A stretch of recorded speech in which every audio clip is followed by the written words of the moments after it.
Hello, everybody. Welcome again to another edition of TGN People with Stories to Tell. How's everybody? How is everyone? Well, you guys, I hope everybody can join me if you can. Excuse my voice. I don't know what happened, but kind of lost my voice a little bit.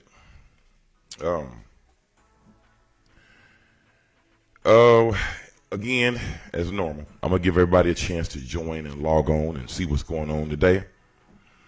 And hopefully we can get some people to share their input, and show their support. If you can, hit the bell icon, and that'll let you subscribe. And tonight, I have more disturbing videos to show you guys concerning people's characteristics and what may be fueling the rage, the destruction, the hurt, and the pains that's being caused by the different people that's out here. Tonight, I'm going to focus on what's pushing people to the edge. It's a nice topic. I'll be right back.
I am back.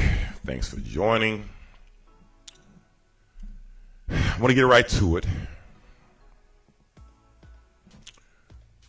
This first video I want to show you guys is a man that was at a restaurant getting drunk, and apparently he felt like he didn't have enough to drink.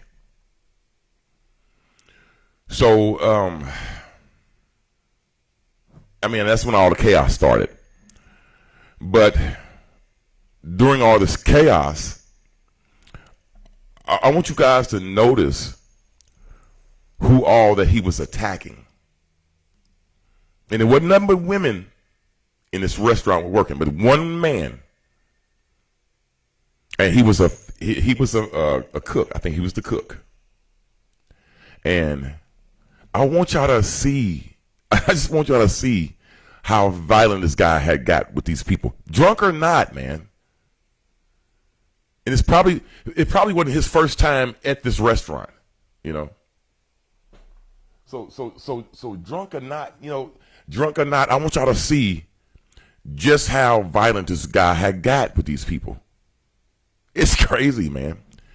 But I also want to take a look at what might be fueling this type of rage from people just like this all over the world.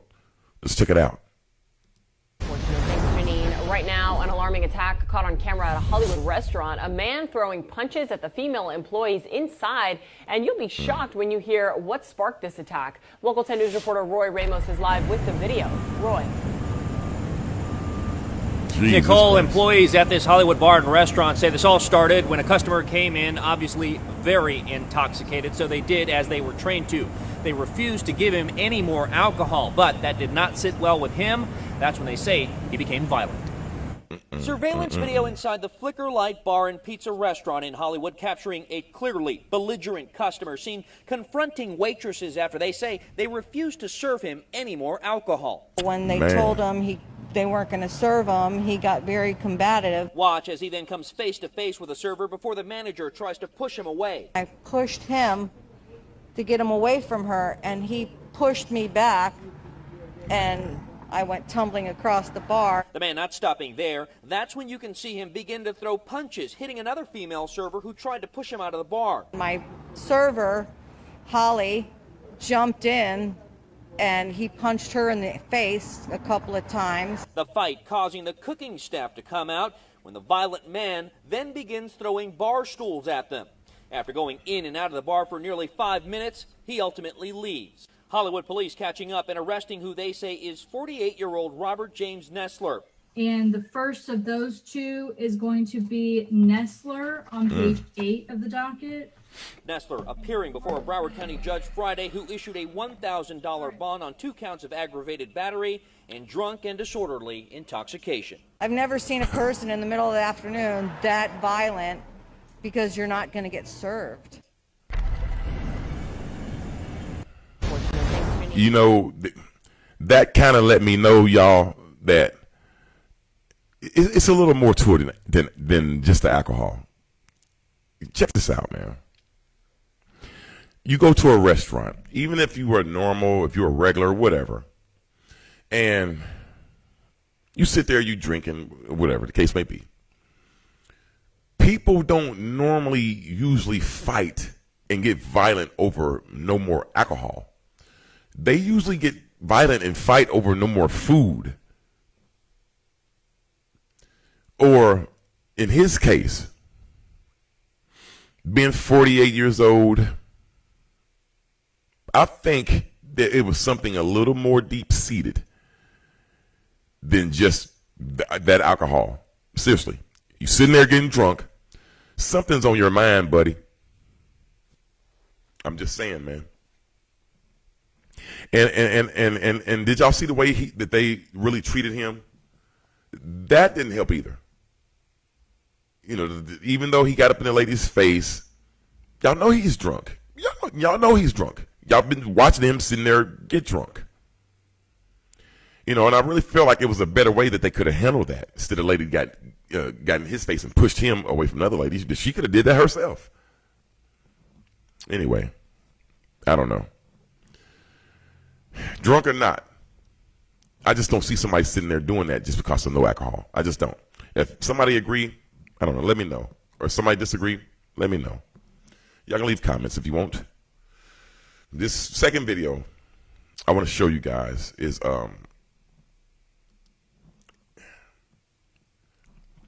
unfortunately, it was another police shooting. And I told you guys, man, that these officers, man, they're not going to stop doing what they've been doing for the longest period of time. And I know y'all, we wish they will. We wish they would. I do. Everybody else do. We wish the Rodney King and the George Floyd, all this stuff, we wish it would stop. We do. But I told y'all, man, that it's just not. It's just not. Especially the way people are carrying themselves nowadays, and the things that they're doing nowadays. It's unbelievable, and it's gotten worse than it ever has before. So, I really think that the police officers that's doing their jobs or whatever you call themselves doing, I really think they then took to shoot first and then ask questions later. I really think that is the case, and especially because of all that George Floyd stuff and all the presidential stuff that's been going on, all the battling with the police and all the battering with I really think this is why. Again, somebody agree with me? Let me know. Somebody disagree with me? Let me know. But I can't see no other reasons why. Normally, you would get, some people that would try to change things. I mean, you do, but does it really change? Let's watch this next video, and which let me know if you think it's changed yourself. This is disturbing. Live from the local station, News 4 Jax starts now. Another police shooting in Jacksonville. An 18-year-old Devon Gregory died. Police shot and killed Gregory during a traffic stop on San Juan Avenue on the west side. Investigators have released the image of a gun that they say Gregory had on him. And now we're looking into the time frame when body camera video recorded by officers will be made public. News 4 Jax reporter Scott Johnson has been in touch with the state attorney's office and joins us live from the scene. Scott? Well, Joy, the passenger, this young man was a passenger in a car that was going in and out of lanes. That's why the car was pulled over. Now we are going to see what happened in relatively short order with body cameras, which used to take a long time for those videos to be released, maybe more than a year. That time frame has been shortened to weeks after a lot of pushback this past summer. The body-worn camera footage recorded by JSO of the shooting death of Devon Gregory should be made public in a matter of weeks. This is a copy of the new guidelines adopted by the state attorney's office in June following protests over the death of George Floyd by police in Minneapolis. The wait on public release of body camera footage shouldn't be much longer than 30 days because law enforcement agencies have 30 days to object to video release if there isn't a credible objection. The state attorney's office agrees that the swift and certain public release of BWC footage in officer-involved shootings is in the public's best interest. This video is something activists like Araceli Gonzalez want to see. She's affiliated with Black Lives Matter and questions whether Devon Gregory needed to die. We want to see all the body cameras. There's no way that we went shooting a person 35 times. I don't care what the refusal was. 35 he did not have times. He wasn't armed. As far as we know. JSO has put out an image of a gun they say they recovered there. But they did say it wasn't his. They said that he had no knowledge of it. He was being picked up from work. That's like if I pick you up, do you know what I have in my car? News 4 Jax also spoke with a woman who lives nearby and heard one single shot before a slew of bullets were shot a moment later. It's unclear who fired the first shot. News 4 Jax crime and safety expert Ken Jefferson says letting the public see what happened is critical to State Attorney Melissa Nelson, who has decided to release the video sooner. It was totally outrageous that they held the body cam footage as long as they did on previous police shootings. I mean, it's been over a year sometimes where they've kept footage. Golly. And JSO has changed 35 times, y'all. How, man? Even if the guy did shoot one time. 35 times? 18-year-old Devon Gregory. My condolences goes out to his family. But just like in previous videos that I showed you guys, teens, young adults, this age that somehow made it a habit of making the police shoot them right there on the spot, running from them, doing something to aggravate the circumstances to where they're getting shot in the back. This is ongoing. I don't know. No, we don't know if this is the same circumstance because, like they said, the guy was being picked up. They found a gun, but the activist said that she don't know. They don't think that the gun was on him. They didn't find a gun on him, you know. But what would make police shoot that many times for even one shot? They wanted to make sure that the person's gone, or what was that purpose? But you know what? I'm just afraid we're gonna still see more of this, and not just teens and young adults making the police shoot them, but also older adults as well, and also the police shootings is going to still continue, even if a person didn't do anything.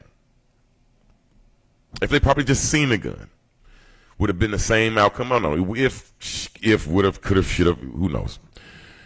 It wasn't right, and he didn't deserve it. Oh, that's a shame, man. Now do y'all see what I was telling y'all about in the previous streams before, that what really should have been protested is the thing that goes on in our neighborhoods instead of the things that they were not even protesting about, but the things that they was actually rioting about, causing mayhem, problems, destroying things, and just, for no reason. For no reason at all. And I told y'all that, man. Oh, man. If y'all can, man, share this, man. Y'all know how I feel about these kind of incidents, man. It's kind of, it messes with my head, man. So let me go to break. And thanks for joining, everybody. And again, I can't do this without you guys. This is you guys' show. Thanks for your support, man. I really appreciate it. This is TGN News, People's Stories to Tell. Tommy, your host. I'll be right back.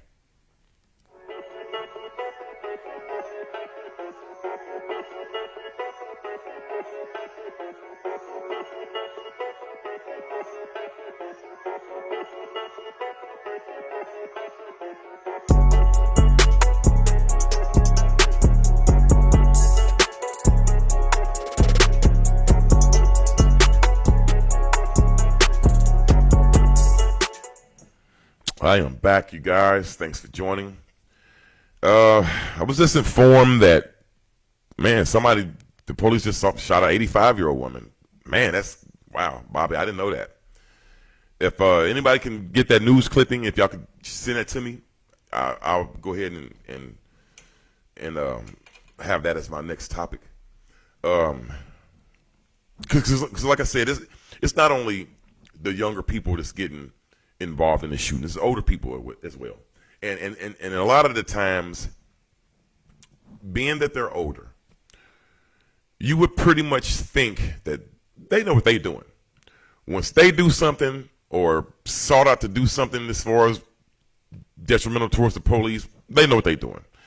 But somebody is, a teen that haven't even reached their 20s, that is taken to these circumstances, you would think something is more, again, deep-seated wrong. Something is going on, that something's lacking in this child's life, And again, like I say, people know these people that's out here, these young adults, these teens, these people that's getting shot and doing the crazy things. People know them, and I guess it's no good to have friends anymore if they're not going to talk to you and tell you to, hey, keep your head on straight, or hey, get back in the car, or hey, put the gun down.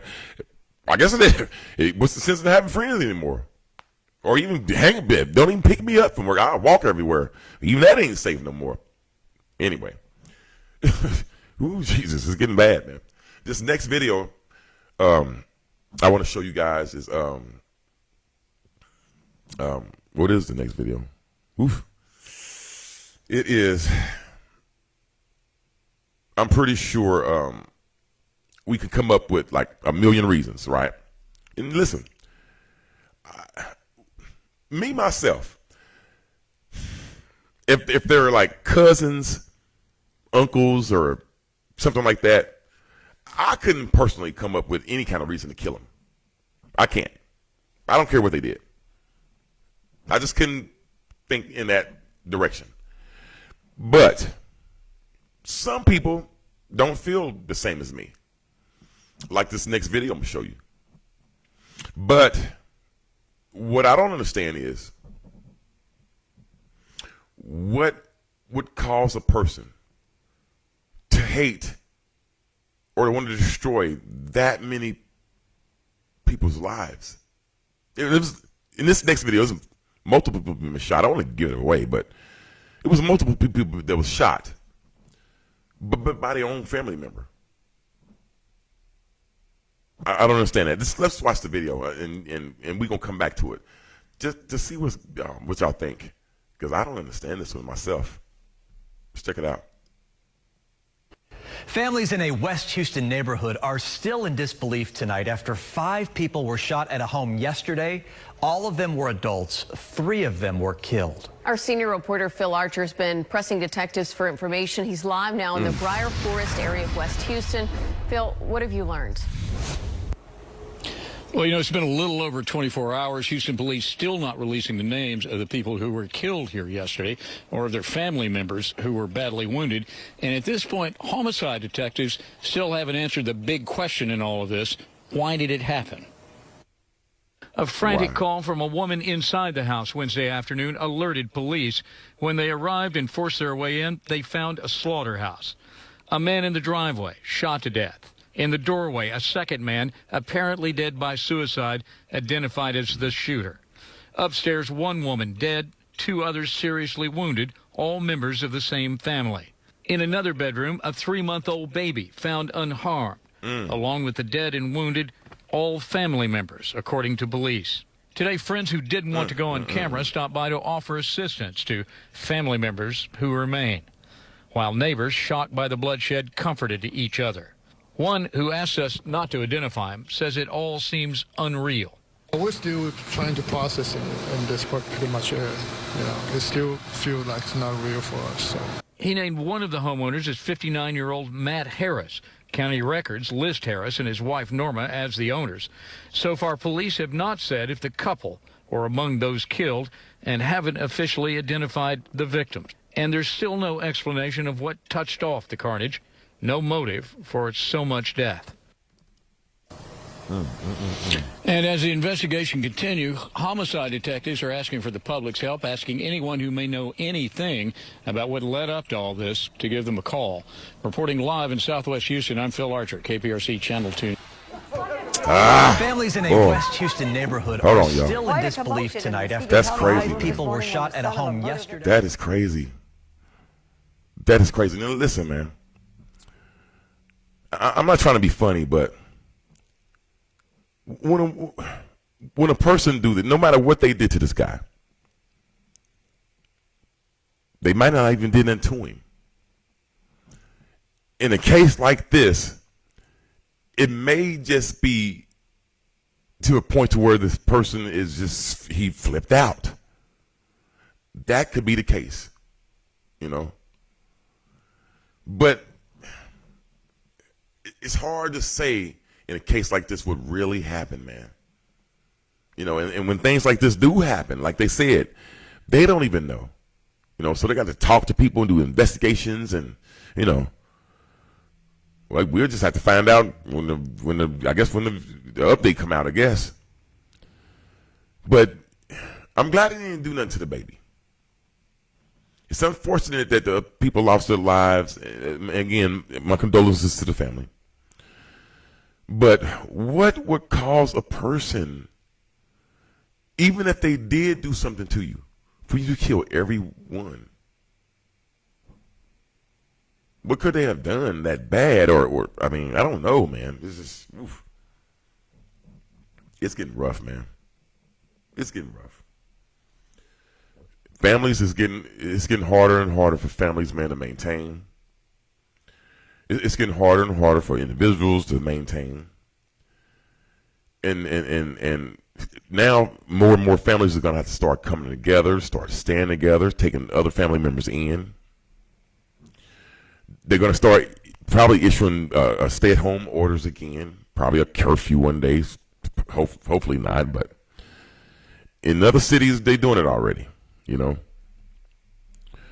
So as these things continue to grow, I think the violence is probably going to continue to grow. It's probably going to continue to escalate and to the point where it's going to probably get out of control, I hope not. But it seemed like it. I'm out of time. Hope y'all enjoyed the show. Not really enjoyed it, but you know what I'm saying. It's getting harder and harder, man, to really expound on these topics, man, because you every day you look for topics like this, and you can feel like the tension in the air. It it's growing all over the place. It's just growing, man, and growing. Family members doing this stuff to each other, You got people killing their own babies and leaving their own babies just on people's porches, and just, it's continuing to grow. You can feel it, man.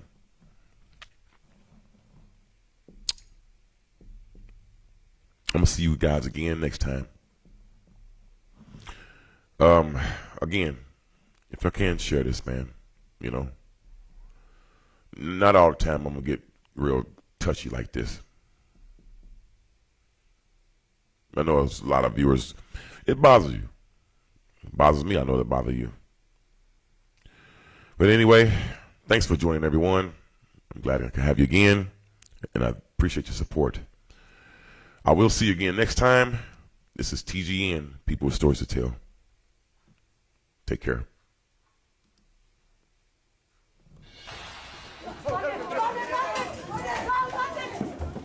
Quite a commotion in a Muskegon County courtroom this morning when the son of a murder victim lunged toward the man accused of killing her. The suspect in this case is the victim's husband, a man with a long criminal record. 13 on Your Side's John Mills was in court and has more on what happened and why today's hearing was eventually delayed. A large number of Jamie Thomas Flowers' relatives traveled from out of state to attend the preliminary hearing. It's why they were so disappointed to learn that Vashon Flowers' attorney needed more time before the hearing. Jamie lived life to the fullest. Daphne Thomas traveled from Memphis to Muskegon to see the man who police say took her sister's life away. Vashon Flowers is accused of shooting his wife, Jamie, in May after a dispute over cigarettes. Investigators say one of 4 shots from Flowers' gun was at close range. It happened while another adult inside the Muskegon Heights home was on the phone with 911. Flowers and Thomas had only been married a little more than 1 year. He's a 4-time habitual offender with convictions for domestic violence, assault with a dangerous weapon, and felon in possession of a firearm. She thought she could heal him and fix him. But unfortunately, her unconditional love, her undying loyalty, it cost her life. Jamie Thomas Flowers' 3 adult children were in the courtroom. Her son, 21-year-old London Thomas, is the one who rushed Flowers. He was tackled by deputies and arrested. Family members say they'll work to keep their focus on one goal. This is a sociopath that has to be taken off the streets. We fully intend to get justice for Jamie. Following the disturbance, the court adjourned the case for 2 weeks. Prosecutors will also review London Thomas's actions and determine if he'll be charged with a crime. We have a sorrow in our souls that I don't know if we'll ever be able to get past. In Muskegon, John Mills, 13 on Your Side.